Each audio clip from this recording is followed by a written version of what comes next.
Sejam muito bem-vindos, pessoal, a mais um vídeo. Já agradeço mais uma vez vocês por estarem aí, para a gente trocar uma ideia, para a gente bater um papo. Se você não é inscrito, se inscreva aí no canal. Passamos os 90 mil inscritos, né? Então eu já agradeço vocês sempre por essas marcas que a gente atinge. Se você eventualmente conhece algum torcedor, seja palmeirense ou de outros clubes que a gente sempre fala aqui, temos falado muito de Flamengo, Botafogo, Mirassol, temos falado muito Cruzeiro, temos falado muito do Cruzeiro também. Se você conhece algum amigo, algum parente que torce para algumas dessas equipes, manda lá o vídeo, o link do canal para ele estar conhecendo a gente. Você ajuda demais a gente também, sempre por compartilhar esse conteúdo. Agradeço sempre vocês por estarem aí, deixa aquele like e é óbvio, deixa o seu comentário também a respeito dos assuntos que vamos conversar aqui. Porque hoje tem assunto pra gente conversar, hein? Vamos começar falando um pouquinho aqui da repercussão da vitória do Palmeiras ontem, né? E que vitória, hein? Que vitória. Que vitória do Palmeiras ontem.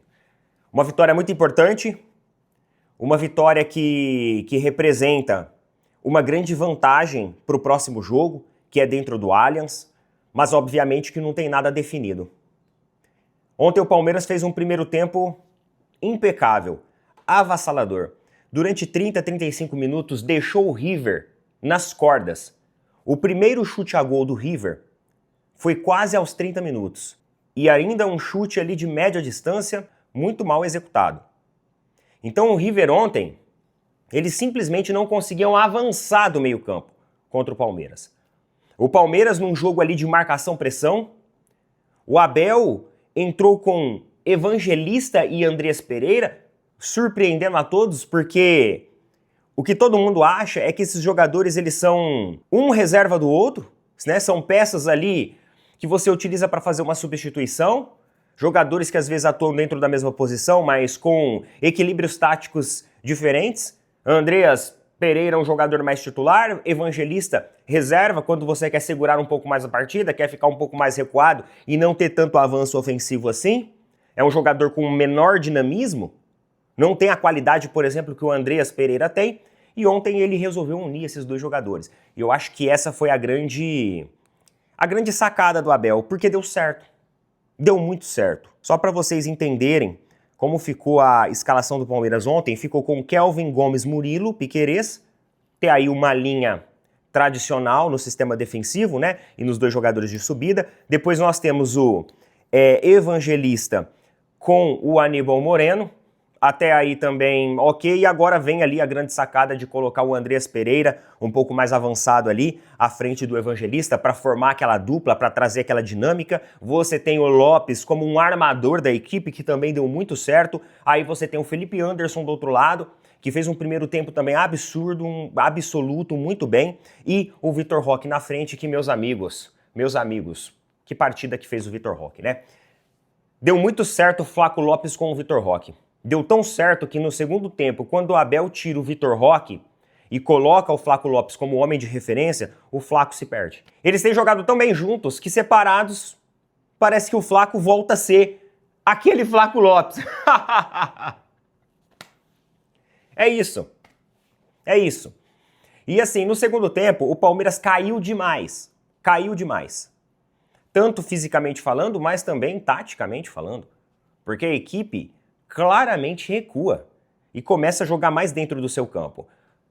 É importante frisar também na forma como o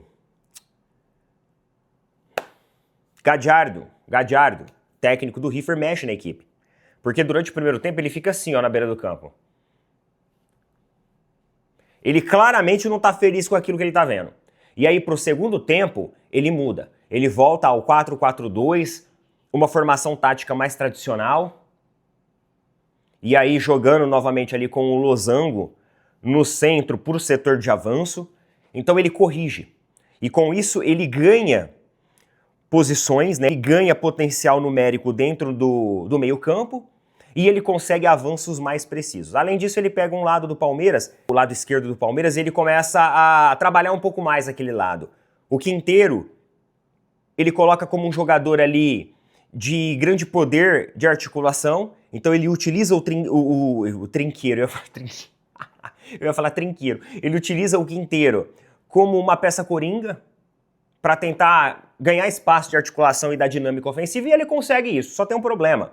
O River não tem um super finalizador.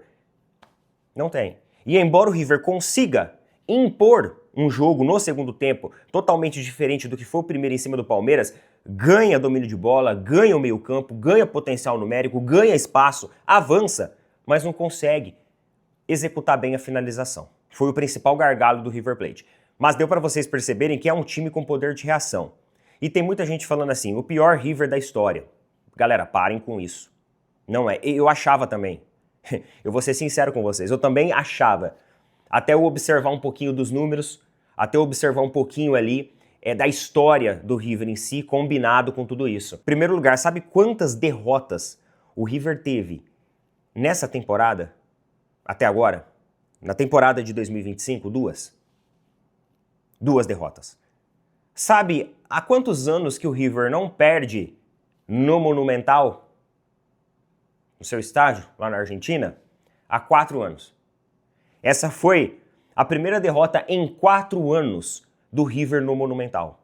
E essa foi a terceira derrota do River na temporada de 2025. Se você buscar qualquer equipe brasileira, até mesmo o Palmeiras, tem mais derrotas em casa e tem mais derrotas na temporada do que o próprio River Plate. Então, não tem como a gente colocar essa equipe como o pior River de todos os tempos. Talvez não é aquele River que a gente viu ali em 2021, 2020.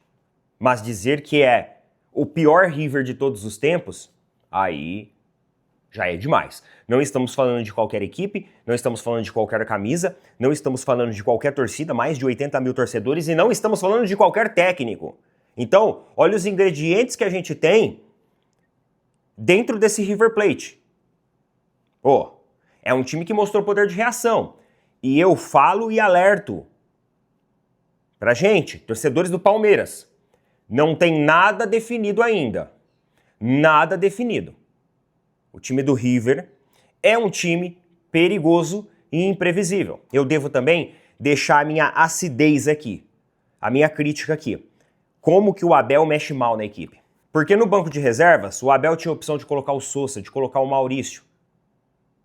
Ele tinha a opção de colocar esses jogadores. Porque claramente, no segundo tempo, o time do Palmeiras recuou e cansou.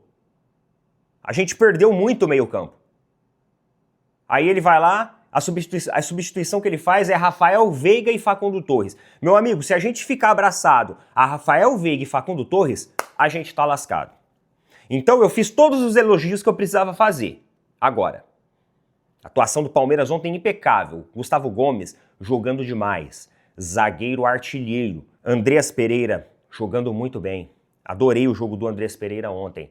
Lucas Evangelista completando isso. Felipe Anderson trazendo a dinâmica. O Kelvin também tomando espaço ali pela lateral. Só que no segundo tempo a equipe recua e cai. E assim, cai. E o Abel ele não é capaz de melhorar a equipe do Palmeiras. E é sempre meio que o mesmo retrato, né? O Palmeiras no primeiro tempo bem, dominante, buscando, e aí depois cai. Então, vamos lá. Abel. Aí eu fui assistir a coletiva do Abel, né? Falei assim, talvez o Abel não percebeu o que todo mundo percebeu. O duro que ele percebeu. Ele percebeu que o Galhardo mexeu no time, melhorou o espaço no meio-campo. Ele percebeu que o Galhardo avançou no losango, fazendo uma linha de avanço em cima da linha do sistema defensivo do Palmeiras. O Abel, ele fala tudo isso de uma maneira diferente, é claro, né, com as palavras dele, mas ele fala tudo isso na coletiva dele, ou seja, ele percebeu. Aí ele vai lá e coloca Facundo, que é um Rony, nada mais do que isso, coloca o Veiga, que acho que não relou uma vez, o locutor, o narrador não falou uma vez o nome do Veiga. E depois, para completar a cereja do bolo, ele coloca o Alan, que não tem pique, mano. Pô, um moleque novo, não tem pique para correr. Naquele lance lá, uma ótima oportunidade do passe que ele recebe ali, já indo pro final do jogo, ele não teve pique para ganhar de um jogador do River Plate que tava jogando desde o primeiro tempo. Pelo amor de Deus. Não. Negativo, negativo. Para com isso. Galera, Palmeiras tem um excelente elenco titular, mas no banco a gente tem peças ali que comprometem. E ontem comprometeu. E quase, hein? Quase que a gente sai no prejuízo. Ainda bem que o pênalti lá que eles queriam arrumar pro River estava impedido, o lance, então não teve como marcar a penalidade, porque senão iria ser pênalti, e uma hora dessa nós estaríamos falando de um empate de 2-2. E esse empate, por mais que seria bom, depois de uma vitória de primeiro tempo, domínio por 2-0, a gente ia sair frustrado. E aí ia chegar aqui com os argentinos buzinando no nosso ouvido que, ó, poder de reação, poder de reação. Eles já estão assim já. Eles já têm esperanças que tenham poder de reação aqui. Então é por isso que tem que tomar cuidado e não pode dar as bobeiras nas substituições como o Palmeiras deu ontem. Eu tenho que deixar minha crítica aqui. Roda a vinheta, né? Tá na hora da vinheta, bora lá.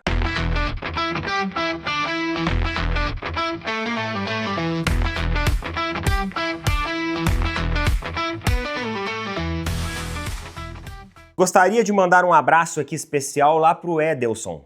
Tava ontem no Açaí e eu tive o prazer de encontrar aí, ó, uma pessoa que assiste lá o canal, né, que assiste aqui o canal do Opina Porco. Então é sempre muito bacana quando a gente tem essa interação. Ele cumprimentou, falou que gostava lá. Ele chegou em mim e falou assim, cara, você é lá do canal, como que é mesmo o nome? É os Porco, o Porco. Eu falei, Opina Porco. Ele, isso mesmo. Aí ele falou assim, pô, eu assisto lá, tal, veio, me cumprimentou. Pessoa super bacana, super educada. Então, muito obrigado pelo carinho. Tava ontem lá na fila para comprar um açaizinho antes do jogo da Liberta. E muito obrigado pelo carinho aí, irmão. Sempre bom encontrar. Felizmente, pessoal, eu sempre encontrei pessoas que gostam do trabalho que a gente faz aqui. O dia que eu encontrar alguém que não gosta, o dia que eu encontrar algum abelete, algum leilete pela frente, nossa, aí eu tô ferrado, hein? Aí eu tô ferrado. Ó, mas eu acho que o Palmeiras melhorou. Melhorou. E eu acho que o Abel, ele tem capacidade de melhorar essa equipe. Depois da coletiva que eu vi dele ontem, ele sabe. Só que ele tá agarrado a alguns jogadores, ele tá abraçado a alguns jogadores ali que não trazem mais resultado. Ele tem que desapegar. Desapega, velho. Desapega. Mas vamos lá. Hoje tem Libertadores, Flamengo e Estudiantes na Libertadores. Então o Flamengo busca aí o seu primeiro jogo, né, o jogo de ida, dentro do Maracanã. O Flamengo sabe que é importante sair do jogo de hoje, se quiser continuar e seguir no caminho da Libertadores, trazer um bom resultado, fazer um resultado que seja um pouco mais elástico. O Estudiantes vem de um momento horroroso, vem de um momento, particularmente falando da equipe em si, muito ruim, com várias derrotas, sem conseguir um bom desempenho, mas é Libertadores. Lembra dos ingredientes que eu falei para vocês? Obviamente que o Estudiantes não é uma equipe que tem os ingredientes que um River tem. Não é. Mas é Libertadores. A gente sabe que a Libertadores, às vezes, ela é utilizada por algumas equipes e por algumas comissões técnicas como uma competição para tentar deixar o clima amigável. Então, em um momento de pressão, que a equipe está sofrendo, né, aquele turbilhão de críticas de torcedores, de imprensa e tudo mais, nas competições locais, a Copa Libertadores ela pode ser a válvula de escape para tentar neutralizar e sanar essas críticas. E hoje basta, por exemplo, um empate para o Estudiantes, que os caras já saem de lá com os ânimos mais acalmados. Então é importante para toda a equipe brasileira que enfrenta uma equipe tecnicamente de menor qualidade, com todo respeito, tá? Com todo respeito ao Estudiantes. Mas é importante estar atento. É importante estar atento porque um resultado negativo hoje pode colocar uma vantagem para o Estudiantes no próximo jogo. Então, o Flamengo aí tem um elenco muito completo, um técnico excelente. Eu acredito que o Flamengo tem todos os ingredientes para sair com um resultado positivo e até elástico do jogo de hoje. Provavelmente a torcida, com ingressos esgotados, já deve ter esgotado, né, os ingressos no Maracanã, vai pegar um grande caldeirão e pega um Estudiantes tomado pela pressão e enxergando o adversário ali como uma muralha bem alta. O que não pode acontecer é se intimidar. Equipe brasileira que se intimida na Libertadores, geralmente não dá bom. O Palmeiras ontem entrou no primeiro tempo e não se intimidou pro River. Fez um ótimo primeiro tempo. No segundo tempo parece que começou a dar uma recuada. Recuou, abre espaço pros caras. Libertadores é isso. Time brasileiro que recua, meu amigo, corre muito risco. Corre muito risco de ter o seu placar no prejuízo. E aí, por falar sobre essa questão tática, o Luxemburgo, recentemente lá no programa do Galvão Bueno, ele fez algumas críticas ali, ele fez um comentário que os torcedores flamenguistas não gostaram. E por que eu trago esse comentário aqui? Porque eu já vi comentários desses, também de técnicos brasileiros, em relação a treinadores europeus. Eu já vi técnicos brasileiros, lembra do Oswaldo de Oliveira? Dando chilique por causa dos treinadores portugueses. Que estavam falando lá, né, do Abel, né, dos treinadores que fazem um bom trabalho aqui no Brasil, e o cara, ele deu um chilique. Ele deu um chilique numa palestra lá, falando sobre os treinadores portugueses. Meio que assim, né, uma baita de uma dor de cotovelo, que os caras vêm aqui no Brasil e estão ganhando espaço dentro do futebol brasileiro. E aí ele quis meio que falar sobre a diferença das oportunidades que tem acontecido dentro do nosso futebol para técnicos estrangeiros, como os técnicos brasileiros têm perdido espaço. E, cara, eu vejo essa crítica do Luxemburgo como um pouco disso também. E aí o Marco Antônio Rodrigues, né, o Bodão, ele falou o seguinte, olha só o que ele falou, e ele direcionou ainda a fala dele pro Luxemburgo. Ele falou o seguinte, ó, quando o Jorge Jesus assumiu o Flamengo, o time começou a jogar daquele jeito, e há muito tempo não víamos um time brasileiro jogar daquele jeito, marcação-pressão. É uma formação dos técnicos europeus. Eu sei que você, aí ele olha pro Luxemburgo e fala, eu sei que você ganhou tudo, mas eles vieram com uma mentalidade. Nesse momento ele é interrompido pelo Luxemburgo. O Luxemburgo fala assim, é que vocês querem ver uma coisa como se fosse novidade, e não é. O Luxemburgo rebate ele. Aí ele vai lá e retruca, não é novidade, mas vocês não colocavam em prática. Aí o Luxemburgo interrompe mais uma vez o cara e fala o seguinte, claro que praticava, só se você não viu. Isso aqui pra mim é uma baita dor de cotovelo. Assim, o Luxemburgo dos anos 90 e do início dos anos 2000, ele foi um baita de um técnico. É que alguns técnicos brasileiros, eles passaram por tantas equipes e clubes diferentes dentro do Brasil, que eles não conseguem mais absorver a cultura dessas equipes. E por que eu falo da cultura dessas equipes? Por dois motivos. Pelo discurso do Felipe Luiz quando assume o Flamengo, e outra, por uma coisa que o Abel falou ontem na coletiva. Ontem o Abel falou uma coisa na coletiva que eu achei legal. Eu achei bacana isso. Porque ele falou sobre você receber novos jogadores, né? Porque chegaram 16 novos jogadores no Palmeiras. E ele falou que ele precisa aculturar esses jogadores. E quando ele fala sobre essa questão de precisamos aculturar esses jogadores, é você trazer a cultura do clube, os princípios, a essência, o que a torcida quer ver, para a personalidade desses jogadores. E essa é uma parte muito comportamental do futebol. O que o Felipe Luiz, ele fala na primeira coletiva que ele concede como treinador do Flamengo, quando ele é apresentado? Ele fala o seguinte, eu sei como o Flamengo tem que jogar e eu sei o que a torcida espera que o Flamengo jogue. Galera, isso é cultura. Isso é cultura. Existem técnicos brasileiros hoje que não conseguem implementar a cultura. Eles não conseguem absorver a cultura. Que nem o Tite, ele não conseguiu absorver a cultura do Flamengo. Ficava com aquele joguinho amarrado, retrancado, sabe? Aquilo que ele fez lá no Corinthians. Só que a receita do bolo do Corinthians talvez não funcione, talvez não funciona no Flamengo. Então, o técnico ele tem que saber absorver isso. O Arthur Jorge trouxe resultado no Botafogo, não só por uma questão de ter bons jogadores, mas por saber fazer essa leitura também. De maneira muito rápida, daqui a pouco a gente vai falar do Botafogo, hein? Tem gente quietinho. Passaram a mão no Mirassol, daqui a pouco. Quando o Abel falou sobre cultura, e se vocês assistirem o jogo, a coletiva do Felipe Luiz no Flamengo, vocês vão entender que esse é um aspecto extremamente importante dentro de cada equipe e cabe ao técnico e sua comissão saber transmitir isso ao jogador. E é o que falta ao técnico brasileiro. Talvez, taticamente falando, Felipe Luiz não está trazendo nada assim de super novo realmente ao futebol brasileiro. O Abel não trouxe nada super novo ao futebol brasileiro. Só que esses técnicos, eles souberam entender o que é cada equipe. E talvez isso é muito óbvio. Só que na prática de técnicos que já passaram por tantas equipes, eles não conseguem enxergar isso ainda. Ou eles não conseguem uma forma de transmitir isso. Importante isso. É importante. Tá? Nossa, Neto, mas parece que esse conceito de cultura da personalidade do jogador em relação ao clube, isso é meio abstrato. É meio abstrato. Não parece meio abstrato? É por isso que é difícil.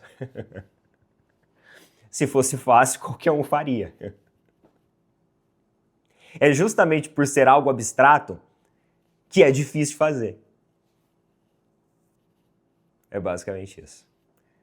Beleza?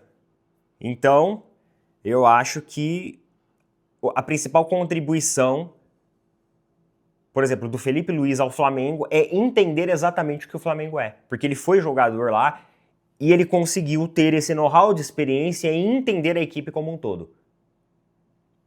E por entender tudo isso, ele consegue trazer esse resultado melhor. Passaram a mão no Mirassol. O Mirassol ontem foi assaltado. Botafogo abre 3 gols em cima do Mirassol no primeiro tempo. Acho que a luz aqui acabou a bateria, mas eu vou seguir, tá? Vou seguir que a iluminação também não tá de todo ruim.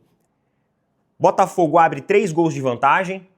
Mirassol no segundo tempo, avassalador em 15 minutos, empata com o Mirassol, 3-3. E aí no final do jogo você tem um pênalti a favor do Mirassol. Pênalti esse que é anulado. Ah, porque o lance estava impedido. Só que o pênalti, ele acontece segundos antes o impedimento.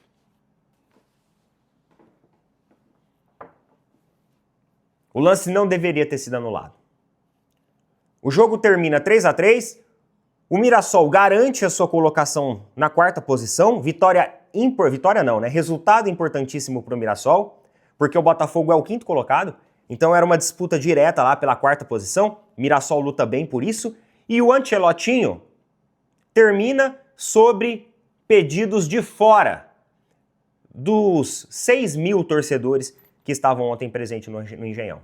O que eu falo sobre o grande gargalo da SAF? Porque assim, cara, o que um investidor norte-americano ele espera quando ele investe numa equipe de futebol no Brasil? O que ele espera? Retorno financeiro, correto? Aí a equipe entra num declínio. É eliminada de todas as competições, perde tudo e entra num declínio. E um estádio enorme, que cabe, sei lá, 60.000 pessoas, fica com 6.000 torcedores.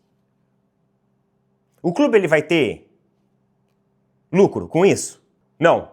O que acontece com o investidor que espera lucro? Não tendo lucro?